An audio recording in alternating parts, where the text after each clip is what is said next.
que la economía venezolana crece más que la argentina y que Milei, que supuestamente es experto en crecimiento económico, es un estafador. Quédate a la 12ª edición de Desmintiendo Cucas. Bueno, vamos a estar hablando de Bruno Fenotti o Bruno en Rojo, que es básicamente amiguitos de estos dos que son bastante virales, y te puedo asegurar que este hombre, Bruno, es muchísimo peor. A mí me llama la atención que todavía no se haya viralizado. Las cosas que dice son terribles y súper cínicas, así que vamos a verlo. A ver qué tenés, Brunito querido, para contarnos. 6 meses de Milei, ¿qué tan malo pudo ser? 6 meses de caída consecutiva de la actividad económica en la que hasta los economistas amigos del presidente advierten que puede ser una hiperrecesión.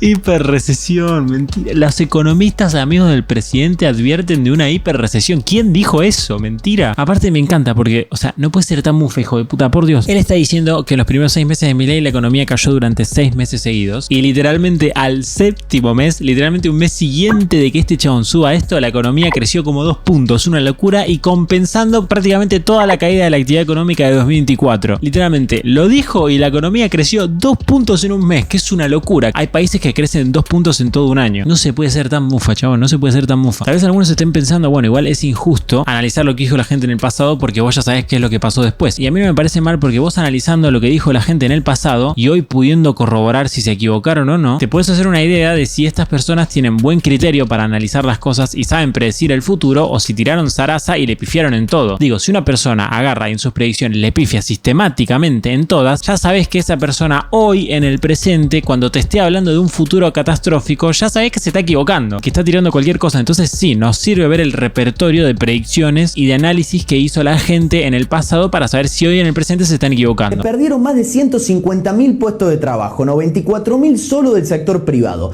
Y bueno, también este dato está súper vacío, o sea, es una boludez decirlo así. Bueno, puedes decir, no, bueno, se perdieron 150.000 empleos. Primero que nada porque uno no tiene la noción de cuántos son 150.000 empleos. Son muchos, son pocos. ¿Cuántos empleos hay en total en Argentina, por ejemplo? Y aparte de que vos tenés que medir en todo caso el flujo, o sea, si se estaban ganando o perdiendo cantidad de empleos también en los años anteriores. O sea, si en el año anterior, por ejemplo, cayeron 600.000 empleos y este año solamente 150, y bueno, entonces quiere decir que la tendencia te da que eventualmente, por ejemplo, el año que viene se van a empezar a ganar empleos. O sea, el dato así vacío que tiró es una pelotudez. Yo te voy a mostrar un dato como corresponde, como la gente, que es básicamente el desempleo, y te voy a mostrar una serie, o sea, para que veas cómo evoluciona a lo largo del tiempo, y vas a poder ver cómo el desempleo subió con Milei, pero no subió tanto, porque un 7% la verdad es que es bastante poco para la crisis en la que estamos. Para que te des una idea, por ejemplo, en la crisis del 2002, el desempleo estaba más o menos en 20%, y ahora básicamente en su pico máximo solamente tocó un 7%, o sea, es bastante bajo, es literalmente un tercio. De hecho, 7% de desempleo es más o menos el promedio de los últimos 20 años, o sea que no tenemos desempleo alto, tenemos desempleo promedio. Entonces decir que despidieron gente, bueno, sí, igual tenemos un nivel de empleo más o menos similar al promedio de los últimos años, entonces no es algo por lo que deberíamos de preocuparnos tanto. Obviamente es malo, pero es algo que no deja de ser relativamente natural, o sea, tampoco hay tanto problema con esto. De hecho, si bien en Argentina no estamos todavía a ese nivel ni de lejos, pero siempre existe desempleo y esto es algo bueno incluso. Hay un nivel mínimo de desempleo que tiene que existir, que no me acuerdo cómo es el término, no me acuerdo si es desempleo friccional o algo así, que es porque básicamente en todas las economías todo el tiempo se despide gente y todo el tiempo la gente busca nuevos trabajos. Es algo normal que las empresas despidan gente. Después esa gente está 1 o 2 meses buscando trabajo y luego encuentra trabajo y ya está. Entonces, en una economía que a la gente que la despiden rápidamente encuentra trabajos, resulta que solamente tenés 2-3% de desempleo. Después economías que sí ya tienen problemas más graves, como de gente que crónicamente no puede encontrar trabajo y está muchos años con problemas de empleo, bueno, sí, suelen tener desempleo arriba del 4 o 5%, como la Argentina que tiene 7%, pero aún así sigue siendo bastante bajo para la crisis en la que estamos. O sea, básicamente está diciendo pelotudeces. Y las cámaras empresariales ya advierten que para fin de este año vamos a terminar con más de 300.000 despedidos. Bueno, si no me equivoco, 2024 terminó con cerca de 250.000 despidos y no 336.000 como dijo él. Estuvo bastante lejos, le pifió como por un 40%. Aparte me encanta porque todos sabemos que la regla número 1 es nunca hacerle caso a las cámaras empresariales. Las estimaciones que tiran siempre son recontra falopa y nunca le pegan a nada. Y aparte también hay que tener en cuenta que muchos de esos despedidos son del Estado. Recordemos que el Estado tiene un exceso brutal de empleados públicos. Hay muchos empleados en el Estado, entonces tiene sentido que se despida a esa gente. Porque hay gente que está teniendo un trabajo que no es productivo y quedan muchísimos más. El Estado sigue teniendo una cantidad de empleados públicos que no tiene sentido. Entonces van a seguir habiendo muchos despidos, sobre todo en el Estado. Y en el sector privado yo creo que el empleo se va a empezar a recuperar, sobre todo a partir de 2025. De nuevo, no hay que alarmarse. El desempleo no está muy alto. Aunque obviamente no es el ideal, ¿no? Por supuesto. Y una cifra de desempleo que llegaría a más del 10%. Una locura.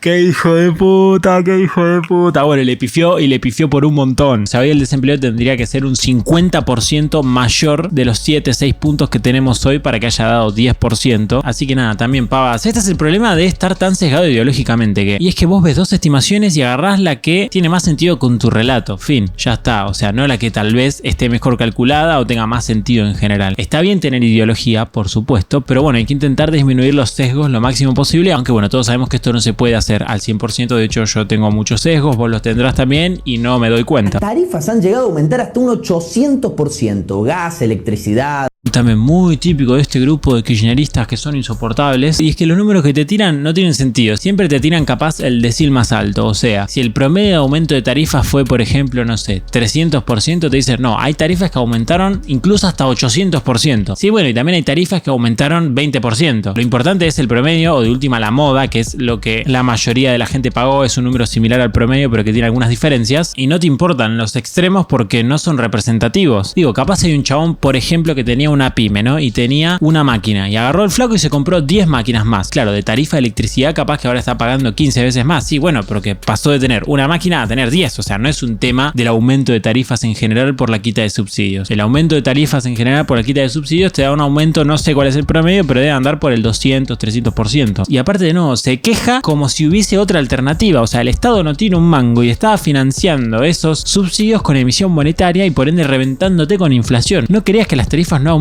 Bueno, no las hubiese dejado subsidiadas. ¿Qué quiere que te diga? Que el kirchnerismo se hubiese bancado de verdad en su momento el precio real que tenían las tarifas y le hubiese dicho a la gente de cara, mira, el problema es que los salarios son una mierda, que dejé una economía reventada y por eso no puedes pagar las tarifas. Pero no, ellos querían ganar las elecciones, entonces empezaron a subsidiar las tarifas. Algo que inventó el kirchnerismo, o sea, antes no se hacía. Digo, la Argentina vivió durante toda su historia sin tarifas subsidiadas. Esto es algo nuevo, o sea, que se puedan pagar las tarifas es algo que pasó siempre. Pero ahora con el kirchnerismo es que no se puede, justamente por el brutal deterioro económico que sufrimos debido al comunismo de mierda que aplicaron. Agua, transporte público, dificultando la vida y disminuyendo el poder adquisitivo. También, o sea, el poder adquisitivo realmente ya estaba disminuido porque tu salario simplemente es menor y el gobierno estaba agarrando y reduciendo ese precio de manera artificial, pero tu poder adquisitivo ya estaba muy bajo. O sea, de nuevo, no tenía sentido que una tarifa de luz eléctrica te cueste lo que te cuestan, no sé, 4 hamburguesas, o que viajar 2 veces en bondi todos los días durante un mes te cueste lo mismo que una hamburguesa. No tenía sentido. Era el Estado simplemente toqueteando los precios para que vos pienses que tu salario es mejor del que realmente es, todo con el objetivo de ganar elecciones. Y si a todo esto le sumas una caída de los salarios, la consecuencia es una dura caída del consumo que... Bueno, la caída de los salarios sucedió solamente durante los primeros 3-4 meses del gobierno, después se empezaron a recuperar, o sea, para cuando él está haciendo este video los salarios ya se estaban recuperando, luego se recuperaron muchísimo más, pero bueno, y después la caída del consumo es verdad que está provocada por una caída de los ingresos y del poder adquisitivo, pero también porque antes el consumo estaba artificialmente alto. Lo que pasa en un país cuando vos tenés 200% de inflación es que te conviene gastar el dinero rápido, te conviene no ahorrar. O sea, si vos tenés 1000 pesos y esos 1000 pesos en un mes van a valer un 10% menos y en un año van a valer un tercio de lo que valen ahora, ¿qué haces? Gastás el dinero ahora, no te pones a ahorrar, no tiene sentido. Entonces, ¿eso qué significa? Bueno, que aumenta el consumo. Si vos no ahorrás, quiere decir que el 100% de tu dinero lo estás destinando a consumir. Cuando baja la inflación y la gente puede empezar a ahorrar, ¿qué pasa? Deja de consumir. Entonces, claro, cae el consumo, pero no necesariamente es porque el salario es menor, aunque sí, igual está provocado también porque disminuyeron los salarios del poder adquisitivo, pero los salarios están cayendo principalmente por la devaluación, o sea, porque Milei duplicó el precio del dólar. ¿Y por qué duplicó el precio del dólar? Bueno, porque el peronismo lo dejó muy barato, o sea, de nuevo, otra herencia de otro desastre macroeconómico que dejaron ellos y que tuvo que venir a solucionar Milei haciéndose el cargo de las consecuencias, porque los peronistas no se bancaban a hacer las reformas que realmente había que hacer porque querían ganar elecciones que encima perdieron. O sea, son una vergüenza. Ya está haciendo tambalear a los pequeños comerciantes y a los productores nacionales. Pero bueno, específicamente no sé a qué se refiere con estar haciendo tambalear a los productores nacionales y pequeños comerciantes. La industria es verdad que cayó, pero bueno, igual se empezó a recuperar y el comercio tampoco ya está en los números rojos que estaba a principios de año. Lo que sí está tardando bastante en recuperarse y le está costando una locura es la construcción. Pero bueno, en general la construcción evoluciona económicamente en relación a los permisos que pidieron el año pasado. O sea, que en realidad la evolución económica de la construcción de 2024 responde al pronóstico que tenían los empresarios de cómo iba a estar hoy la construcción, pero claro, la hicieron en 2023.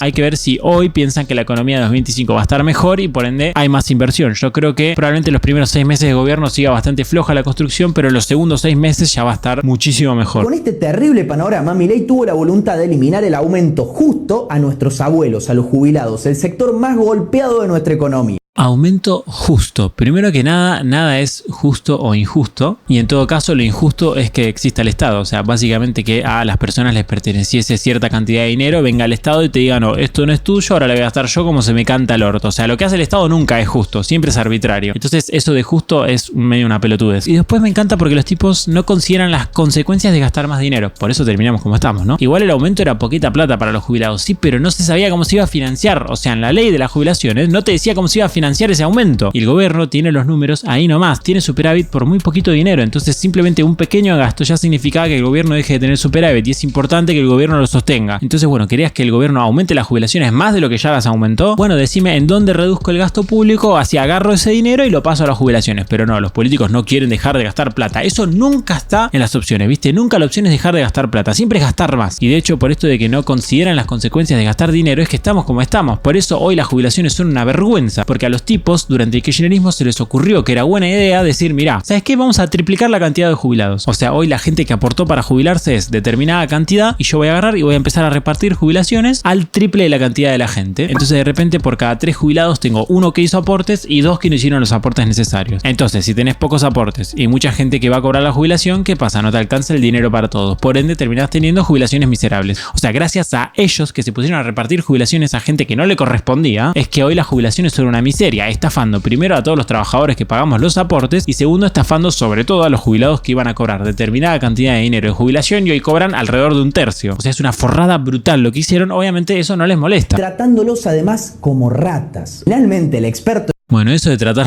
Ay, por Dios, no sé, no quiere ni explicarlo, la verdad me da paja. El experto en crecimiento económico con o sin dinero resultó ser un fraude. Bueno, eso en realidad está por verse. Se supone que en 2025 la economía va a crecer y va a crecer bastante, así que imagino que esto también se lo va a tener que meter en el orto como absolutamente todo lo que dijo. Pero bueno, nada, un tipo que milita a Nicolás Maduro, literalmente milita a Nicolás Maduro, que me venga a decir que Milei es un fraude, nada, me parece bastante gracioso. Pasa muchísimo tiempo fuera del país vendiendo falsas soluciones mientras nuestro país se cae a pedazos. Bueno, eso de que pasa mucho tiempo fuera del país, no sé, creo que es una consideración que tendrán que hacerle en todo caso de manera interna. O sea, no sé si tiene mucho sentido que nosotros digamos pasa mucho tiempo fuera del país, porque ¿cuál es la cantidad determinada de tiempo correcta para pasar dentro del país? Y si lo que está haciendo él fuera del país es más beneficioso para el país que lo que pueda hacer acá adentro, digo, ¿cuánto puede hacer acá adentro? O sea, al final las tareas específicas no están a cargo de él ninguna. Él simplemente dirige de manera general lo que se hace en el Estado. Entonces, no sé, a mí me da la impresión de que la posición internacional a la que puso Argentina hoy es muy beneficiosa para nuestro país, así que bueno, considero que probablemente haya sido una buena decisión la cantidad de viajes que hizo al exterior, aunque obviamente me molestaba que cada vez que él se iba en Argentina se pudría algo y explotaba algo dentro de la Libertad Avanza, porque por lo que veo el único tipo que más o menos tiene cerebro en la Libertad Avanza es Milei y después 2 o 3 funcionarios, el resto todos una manga de tarados. Pierde y pierde legitimidad. Mentira, mentira, la 50 se está cada vez mejor también. Qué manera de pifiarle en todo, no se puede creer. ¿Cuál crees que va a ser el desenlace de esta historia? Bueno, el desenlace es exactamente contrario al que me digas vos. Esta es la economía que más crece y la economía que más cae en nuestra región.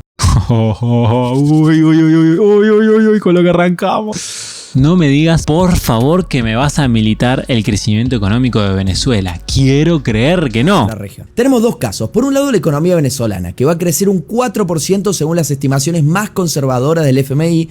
Bueno, acá nuestro amigo se está olvidando de un detalle muy importante sobre el crecimiento económico de Venezuela, pero ahora ya te lo voy a decir. Y un 8% según las fuentes nacionales. Qué casualidad siempre que las fuentes nacionales digan que el crecimiento económico va a ser mucho mayor. Es como si las fuentes nacionales y los organismos de datos de Venezuela no mintiesen nunca. Es la economía de mayor crecimiento de nuestra región. Estos datos igual son reales, o sea, él no está mintiendo. Probablemente en 2024 la economía venezolana fue de las que más creció en toda Latinoamérica. Sin embargo, yo te pregunto a vos, querido espectador, ¿por qué vos pensás que creció tanto la economía venezolana? Cuando él termine de desarrollar su argumento yo lo voy a responder, pero vos, ¿por qué pensás que creció tanto? Mientras que la economía que más va a caer en este 2024 es lamentablemente la de mi país, Argentina, que según las estimaciones va a caer un 3,5%. Bueno, todavía no tenemos el dato final, pero muy probablemente terminó cayendo menos de un 3,5%. El número va a estar rondando el 2% en realidad, pero bueno, nada. Pero acá hay un dato. Es la segunda vez que el FMI cambia sus pronósticos sobre la economía de mi país. Antes de que asumiera Milei, el FMI preveía que íbamos a crecer un 2,8%. Sí, el FMI pensaba que este año íbamos a crecer básicamente porque no sabía qué medidas iba a tomar Milei. Cuando Milei tomó las medidas que tomó, el FMI dijo no, efectivamente este año no vamos a crecer, vamos a caer. ¿Por qué el FMI pensaba que íbamos a crecer? Bueno, porque siempre por lo general después de un año de recesión viene uno donde la economía crece. Funciona así, la economía un año cae, el siguiente crece, sobre todo porque en 2023 la economía cayó mucho porque cayó el campo, por la sequía que hubo y bueno, como el campo se iba a recuperar en 2024 era esperable que la economía creciera, pero como tuviste el ajuste que básicamente hizo mierda a todo el país, bueno, la economía efectivamente cayó, pero bueno, ya sabemos todos que gracias al ajuste la economía está mucho mejor y es más posible que tengamos crecimiento económico sostenido a largo plazo. Cuando sumió y tomó las primeras medidas, ese número positivo se convirtió en negativo y el FMI estimó que íbamos a caer un 2,8%. Y finalmente en estas últimas semanas, después de las últimas medidas económicas del gobierno de Javier Milei, el FMI estima que nuestra economía va a caer un 0,7% más. Son dos escenarios diametralmente opuestos, el del Sí, en un país puedes votar y en el otro no, y en un país te matan, torturan o secuestran si opinas en contra del gobierno y en el otro no. Creo que está bastante claro que son escenarios distintos. el resurgir y el crecimiento y el de la caída y la destrucción. Y ahí está la palabra clave, que este hijo de puta lo sabe, y por eso mencionó esa palabra, sin embargo no lo está diciendo, y es la palabra resurgir. ¿Por qué la economía venezolana está creciendo al ritmo del 4%? Bueno, miremos este gráfico. Acá tenemos en una línea el crecimiento económico de Venezuela y en la otra línea el crecimiento económico de Argentina. ¿Se dan cuenta, no? ¿Por qué está creciendo la economía venezolana? Porque cayó 70% en 3 años. 70%. Y más vale que va a crecer, boludo. Si la economía venezolana pasó de ser latinoamericana a africana en literalmente 3 años, ¿cómo no va a crecer? Simplemente digo, aumenta un poquito el precio del petróleo y ya Venezuela está creciendo porque Venezuela es literalmente una empresa de petróleo, ya está, o sea, el resto de la economía no existe en Venezuela. Y yo no lo puedo creer, o sea, no puedo creer cómo se puede ser tan hijo de puta, porque digo, este chabón es un forro, o sea, es mala persona. ¿Cómo vas a ignorar ese dato? ¿Cómo vas a mentirle así a la gente de que supuestamente Venezuela está bien cuando es una catástrofe Venezuela? O sea, una caída del 70%, no puedo ni explicarte lo que es eso. Para que te des una idea, de nuevo, en 2024, viste que se sintió como una caída fuerte de la economía 2024, digo, cayeron mucho los ingresos, todos la pasamos mal y la economía solamente cayó 2%. Durante los primeros meses la economía solamente cayó, si no me equivoco, un 4 o 5% y si descontás la recuperación que tuvo el campo, si no me equivoco, llegó a caer solamente un 6, 7, 8%, o sea, menos de 10%. O por ejemplo, durante la crisis del 2002 la economía cayó un 10% y se sintieron como verdaderas catástrofes. Imagínate lo que es que tu economía caiga 70%, o sea, literalmente colapsa el país, o sea, se entiende, desaparece toda la industria del país, desaparece el país, tus ingresos literalmente se desintegran. Y este hijo de puta está ignorando ese dato para hacer propaganda para el régimen de mierda de Nicolás Maduro. Y la verdad, no lo puedo creer. O sea, no puedo creer cómo te da la cara para subir este video, en serio. O sea, aparte es súper fácil de desmentir. Es literalmente ir al Banco Mundial, ver los datos de crecimiento económico de Venezuela y de Argentina y decir, ah, claro, más vale que la economía venezolana se recuperó un 4%, si cayó un 70%. Digo, Venezuela, si literalmente de un día para el otro desaparece Maduro y se convierte en el país más libre del planeta Tierra, puede estar, no sé, 20 años para recuperar todo lo que perdió, 30 años. Y lo perdió solamente en 3 años, por culpa del socialismo. O sea, se entiende, ¿no? Lo que pasó en Venezuela, que fue una catástrofe brutal, y este forro la ignora y dice el resurgir. ¿Resurgir de qué, boludo? Si sigue siendo una basura la economía venezolana. Mientras en Argentina en los primeros meses de gobierno de Milei han cerrado más de 10.000 empresas, en Venezuela en el primer trimestre de 2024 el sector industrial creció 17%.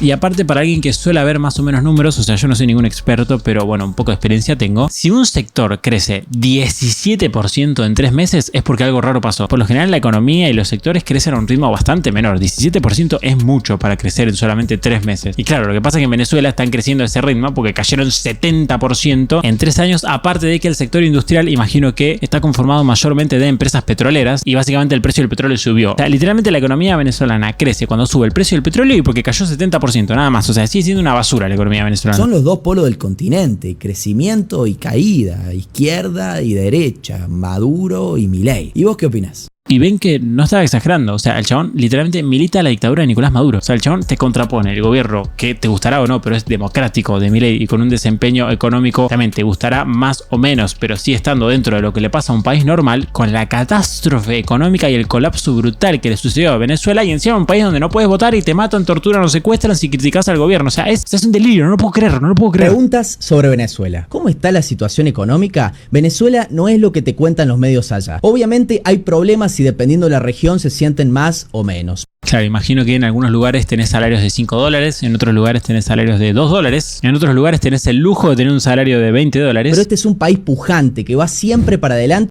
Ay, Dios. Para mí caer 70% no es muy pujante que digamos. Para mí ir para adelante significa más bien otra cosa. Ir para adelante no significa estrellarte con un iceberg rojo enorme, con un martillo de una hoz y amarillas que se llama socialismo, que te destruye la economía en solamente una década. Se impone ante cualquier situación. No. Al socialismo Venezuela no le pudo ganar. Es el verdadero enemigo, es el verdadero final boss. O sea, hubo países que superaron un montón de cosas. Bombas atómicas, enfermedades super mortales, guerras, pero al socialismo no le ganó ninguno. Es impresionante. O sea, el socialismo está completamente invicto. Todo lo que tocó lo hizo mierda. Y así lo ratifican los números. Venezuela lleva más de 3 años de crecimiento económico ininterrumpido. ¿Y qué pasaron los años anteriores? A ver, contame qué carajo pasaron los anteriores años. O sea, que ponga un puto gráfico, boludo, no es tan difícil. Y ya ha solucionado el problema de la inflación. También esto me había olvidado. Saben, ¿no? Cuáles son las estimaciones, porque no se sabe, porque el gobierno miente con los números, de la inflación que hubo en Venezuela en 2018. Alrededor de 2 millones%. O sea, literalmente alrededor de 2 millones%. Y en Argentina nos escandalizamos por 200% o por la inflación que tuvimos durante la época de Alfonsín. Imagínate tener 2 millones%. De hecho, esto ya lo mostré en otros videos, pero tenemos ahí los típicos videos de los venezolanos armando manufacturas con los billetes, porque literalmente valen más los billetes simplemente como elemento para realizar algún objeto que por el valor nominal para intercambiar por otros productos. Obviamente, viniendo de una crisis, esto es más complicado, pero Venezuela está definitivamente mucho mejor. Pero mucho mejor que cuándo, mucho mejor que hace 3 años o mucho mejor que hace 20 años. Mucho mejor que hace 20 años te puedo asegurar que no, pero mucho mejor que hace 3 años y bueno, sí, más vale. Yo creo que lo más parecido a Boca acá sería el Táchira. Bueno, esto lo vamos a adelantar porque me chupa un huevo. Muy pronto van a haber elecciones en Venezuela. Se inscribieron 13 candidatos, 12 son opositores. 12 de los 13 candidatos son opositores. Me encantaría conocer a la supuesta oposición venezolana, ¿no? Porque de esos 12 candidatos opositores yo solamente conozco a Edmundo González, que no lo quieren ni los propios venezolanos, parece. Y los otros 11, ¿quiénes son? Son todos amigos de Maduro. El proceso marcha con total normalidad, hay presencia de organismos internacionales y vamos a ver qué pasa. Con total normalidad marchó, ¿eh? No hubo nada raro. ¿Ustedes vieron algo raro en Venezuela? No. Maduro ganó con el 99%, ¿no te contaron? Qué hijo de puta, ¿eh? Qué hijo de puta que es. El 28 de julio. Y si hablamos de comida, lo mejor de Venezuela es la comida callejera. Billetes comen en Venezuela. Como no hay comida y solamente hay billetes, bueno, comen billetes. ¿Viste las manufacturas que arman? Bueno, se arman hamburguesas de billetes y comen eso. Las calles del hambre parece y más vale que hay calles del hambre en Venezuela, boludo, Dios. Son una religión. Los panchos ¿Te gusta este formato? Estate atento a los nuevos lanzamientos del multimedio Telesur. Qué pendejo hijo de puta. Encima pensé que por lo menos sus videos se los financiaba él, pero no, claramente se los paga un medio. Bueno, y por último, para ver un poco las redes de este pibe, vemos que literalmente son totalmente dedicadas las redes a militar Venezuela, ¿eh? Acá vemos como claramente, literalmente todos los videos hablan sobre Venezuela, salvo alguno que habla sobre Milei. Como vemos, es absolutamente todo de Venezuela. Eso es un hijo de puta este chabón. No lo sé, pero yo sospecho que literalmente le pagan. O sea, el gobierno venezolano, de alguna forma, a través de una universidad, alguna boludez así, le paga para que haga estas cosas. Y como vemos acá, este señorito, y por lo que me contó un seguidor también, estuvo en Cuba y también, por lo que veo, en 2024 estuvo en Venezuela, no sé si viviendo, me parece que sí. Así que nada, para que sepan qué tipo de gente es esta y que no son para nada inocentes, sino que saben muy bien lo que hacen y muy probablemente, no lo quiero afirmar porque en el fondo no lo sé, pero bueno, vivan de la guita del resto. Te dejo acá el video que subí criticando a sus amiguitos Mini Ernest y Rodrigo Fronzo, que son básicamente otros dos comunistas kirchneristas que estuvieron en Venezuela. Muchas gracias a todos los miembros, a los Patreon, a los cafecitos y a los que me donan por Mercado Pago. Vos también vas a poder aparecer en los próximos saludos si te sumás a ellos. Muchas gracias a los miembros de YouTube por ayudarme a hacer esto posible. Si vos querés videos exclusivos o entrar al grupo de WhatsApp, no te olvides de sumarte. Y como siempre, por último, te mando saludos.